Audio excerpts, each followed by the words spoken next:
Israel bombed Syria again. For those of you who are keeping count, kindly tell me in the comments what number episode this is where I tell you that Israel has bombed Syria. I mean, I've lost count, honestly. So I posted about this yesterday as soon as it happened. Remember, if you want breaking news, follow me on Twitter. I'm always posting breaking news and everything else that I do. And so this happened last night. And what happened is that the Israelis went after Damascus, right? They bombed Qudsiya, right, which is in Damascus in Syria. And these are some of the photographs of the damage yesterday. You know, they just casually drop bombs in a residential neighborhood like it's nothing. You know, this is a typical Syrian door, which you'll find in Syrian apartments. But yeah, that's basically what happened. And what is the excuse that they give? I mean, the Israelis, they don't actually say directly. The media will do it for them because they have all these, you know, lovely stenographers and propagandists who will do the talking for them in the media. And so the regular excuse, why is Israel bombing Syria, is that, oh, it's Iranian militias, right? And sometimes they'll spice it up and say it's Hezbollah targets, right? So I'm getting to get into that in a second of how absurd this is. But something very interesting which happened just afterwards is that you had sirens going off in occupied Palestine, or what they call Israel. And so this was near a Palestinian town called al-Faham, okay? And let me just play that for you quickly if you can hear it.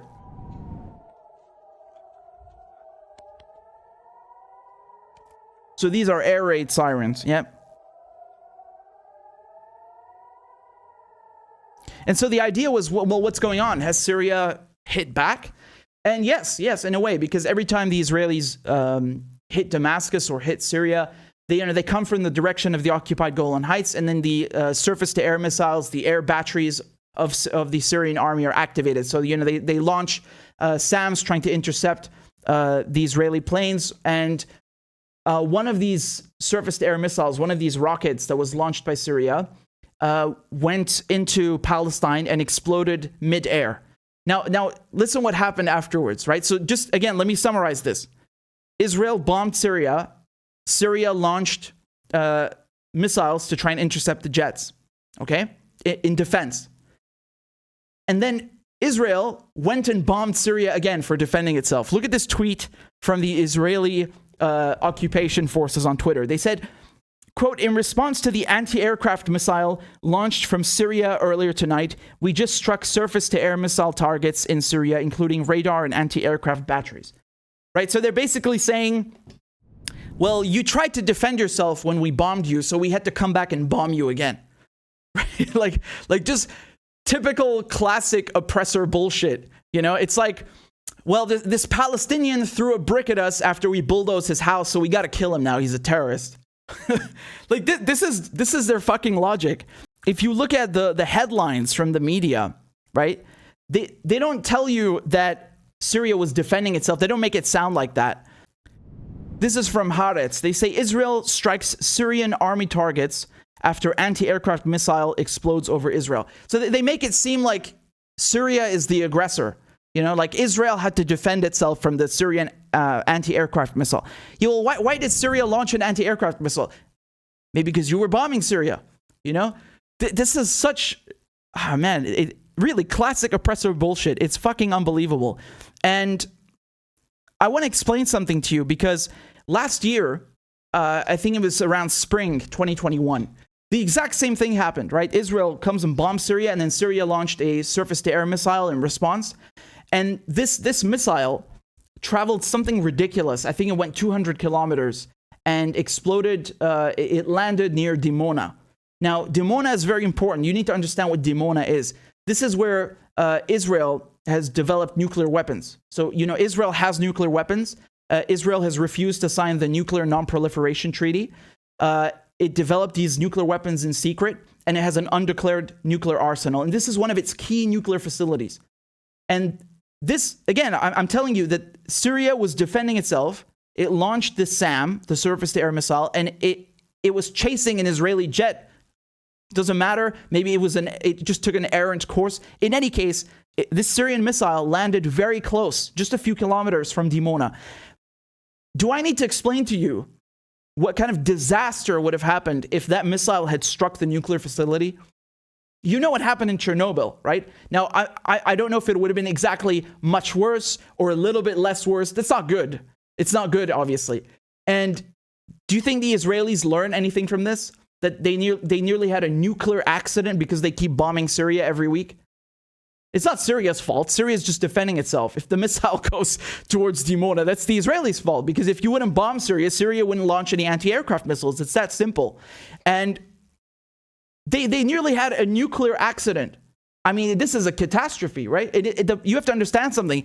You might be thinking, well, it's the Israelis' fault and they'll suffer the consequences. No, Israel is in occupied Palestine. Palestinians would suffer. Syria would suffer. When Chernobyl happened, you had countries all the way in Western Europe that had to clean the streets regularly to get rid of the particles that were being carried in the wind. People couldn't go outside. The wind carries this shit everywhere, right? So you might end up in Jordan and Syria. Who knows? Who knows? It's incalculable what kind of damage this would create, right? But do the Israelis learn? No, of course not. Let's just go bomb Syria over and over and over again. They've done it dozens and dozens of times since that incident at Dimona, right?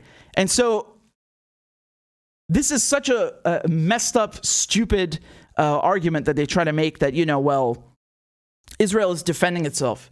Israel is bombing Syria to defend itself. What do you mean defend? Defend from what? If Syria, let's assume this Israeli argument is true. Okay, let's say, yes, Syria has Iranian targets. This is a buzzword they keep using. Let's assume that it's true. Syria has Iranian troops or Hezbollah troops in Syria. Okay, so what? The U.S. has 800 military bases. Does that mean it's okay to go bomb all of these countries, these 70 plus countries that have U.S. military bases? Like think of this logic. Like just imagine, for example, your neighbor has people over for dinner that you don't like, so you go and throw a Molotov cocktail at your friend's house. What does that even mean? Like what kind of, you call that self-defense? No one is attacking Israel. No one is attacking the Israelis. So even if this is true that you have Iranian militias and Hezbollah inside of Syria, well, what did they do to Israel? You are the one that keeps bombing Syria every week. Syria is a sovereign country. It's not some kind of Israeli, Israeli colony. They act like, well, you have Iranian troops and Iranian militias inside Syria without our permission. What? It's none of your fucking business. If anyone is being the aggressor here, again, I don't need to remind you this, the Golan Heights in Syria, who's been occupying the Golan Heights since 1967? Israel and Syria are still officially in a state of war, technically speaking. And let me just show you very quickly here on the map, the Golan Heights.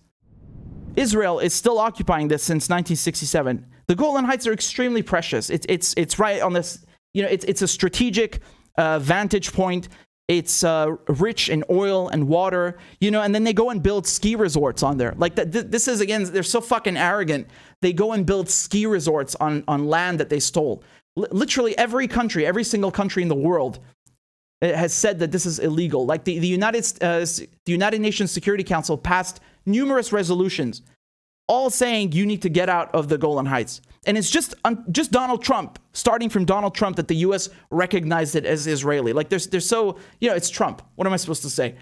And Naftali Bennett, who is now the Israeli prime minister, he's launched a target to double the number of illegal settlements in the Golan Heights. You have a lot of Syrians who still live there, right?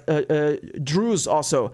And they have been offered Israeli citizenship and they just flat out refused it. Like, screw you, we don't want that. We're Syrian and we're proud. And so this is an illegal annexation. And it's very important to understand the Golan Heights, not just why it's valuable in resources and its location, but also because this is where the Israelis launch their attacks from all the time. And they'll also fly through Lebanese airspace, right?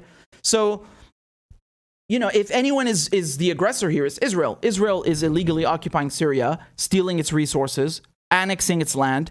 So if anyone has a right to defend themselves, it's Syria. Syria is the one that's being attacked every week by Israel. When I say every week, it really is every week. It's at best every 2 weeks, right? At best every 2 weeks, they're bombing Syria.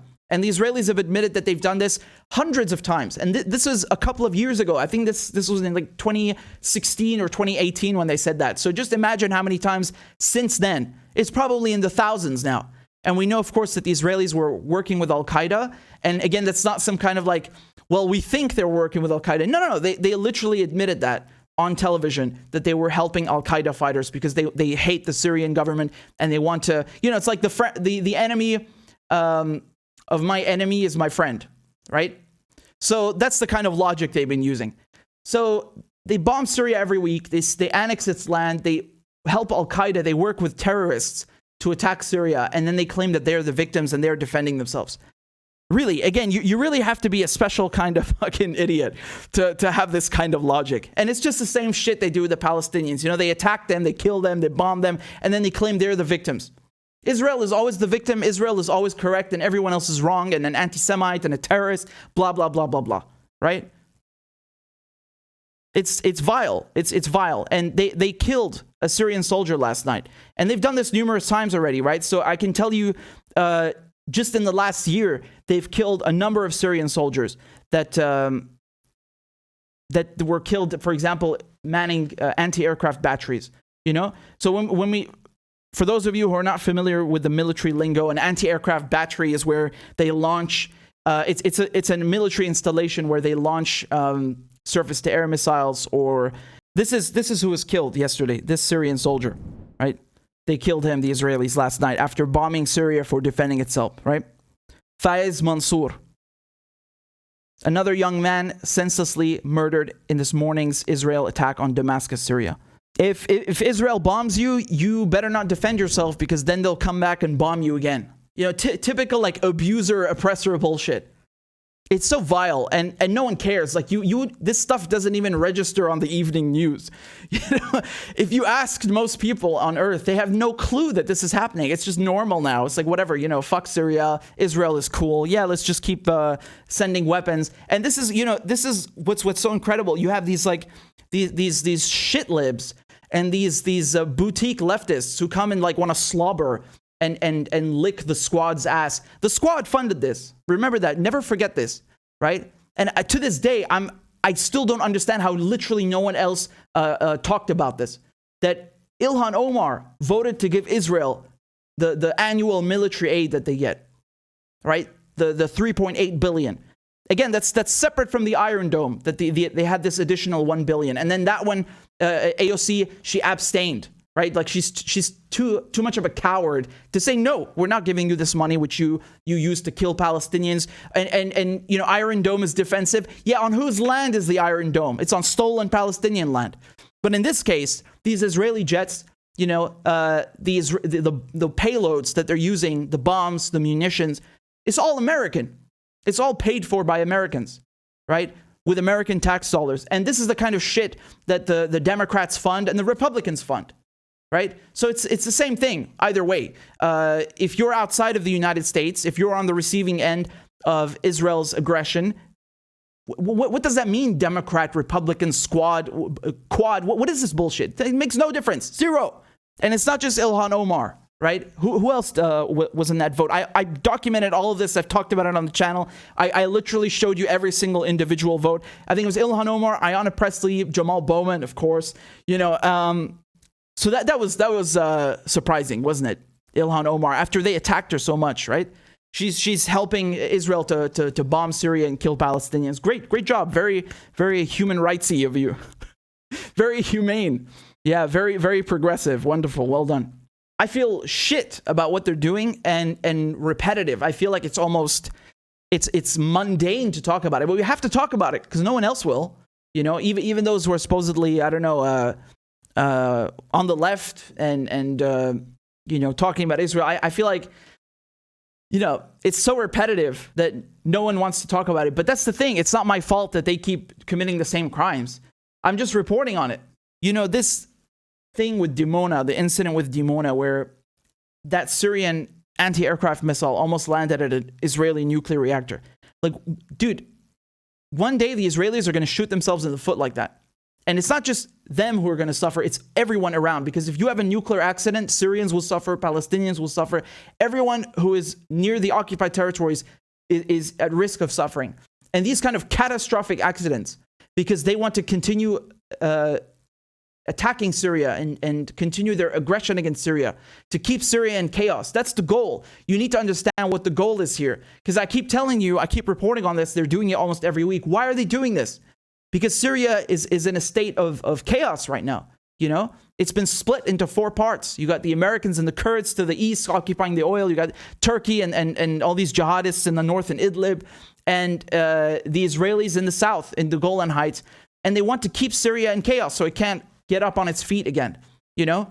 And the idea also is to hit Iran, right? Because they don't want Iran and Hezbollah working with Syria, standing with Syria, which again is you know, it's such a double standard. Like, every other country is allowed to have military alliances and they can host troops in each other's countries. But apparently, you know, this is an affront on Israel. Like, it doesn't matter that they're not doing anything. They're not doing anything to Israel, even though they have the right to self-defense. It doesn't matter. Just that by virtue of being in Syria, this is an affront. Like, this is their logic, you know?